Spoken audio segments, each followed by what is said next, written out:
So the Demolition is coming along at the corner of 17th Avenue and 5A Street, just east of Western Canada High School. This is really cool. So that little brick structure underground, that would have been in the basement. That's possibly where their boiler was. Maybe an old firebox boiler or something like that. But what's interesting is the paintings on the wall in the basement of those animals. If anybody knows the story behind that, there's probably some history there. Looks like a badger, bobcat, maybe a mountain lion, some kind of possum.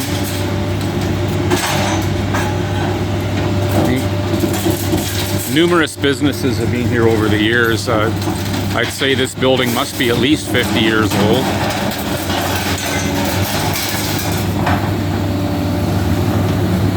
And there's a demo going on in behind, the property in behind.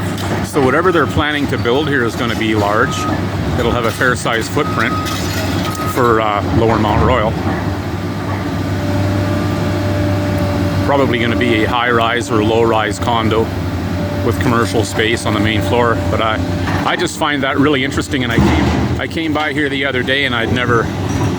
This was not exposed when I was here, so that's cool, whatever that is.